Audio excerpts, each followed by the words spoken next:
कीर्तन होता है और थोड़ी ही देर से ही, आधा घंटे ही से ही भगवत चर्चा होती है, भगवान की लीलाओं का गायन होता है, वो घर घर नहीं रहता, वो तीर्थ हो जाता है।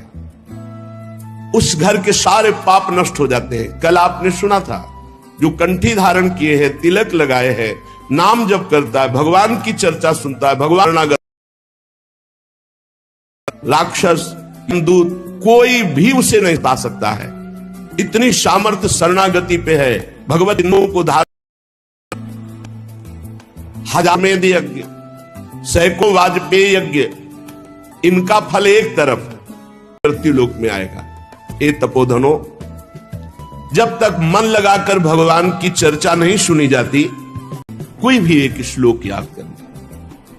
ये श्रीमद् भागवत का ही श्लोक है। कृष्णाय वासुदेवाय, गौ सेवा द्वादशी तिथि, तुलसी सेवन बसंत ऋतु, ये सब जो, और एक भगवान का नाम जपता, बावरों रस में फिरे खोजत नेह की बात। बावरा में कहां भगवत चर्चा हो रही, और जाके वहां शांत एक चित्त होकर बैठकर भगवान की लीला कथा सुनता है, नित्य भगवान का नाम जप करता है, श्री तुलसी जी को जल चढ़ाता।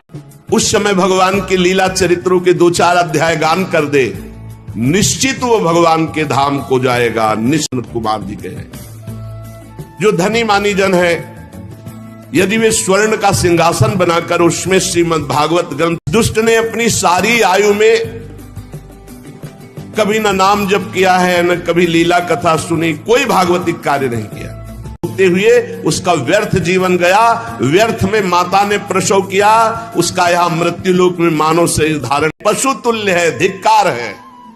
सनकादि जन कहे धिक्तम नरम पशु समम। संसार में सब कुछ सुलभ हो सकता है, पर संत समागम बहुत कठिन है। संत समागम, भगवत प्रेमी महात्मा का मिलना, महात्मा का सानिध्य और उनके श्रीमुख से सिद्धांत और भगवत चर्चा सुनने को मिलती है। भगवत लीला का श्रवण रसास्वादन करने के लिए झूठ बोलना त्यागना आवश्यक है। चाहे वो कथा कहे या कथा से स्वाद नहीं आएगा, से स्वाद नहीं आएगा। इसलिए सनकादि कह रहे सत्य भाषण और ब्रह्मादि को अगर अनुष्ठान रूप में लिया जाए तो सप्ताह श्रवण विधि रखी कि 7 दिन नियम लेकर के एकादश स्कंद का ज्ञानोपदेश सुनकर के उद्धव जी ने पूछा। उद्धव जी ने कहा, गोविंद, अब भगवान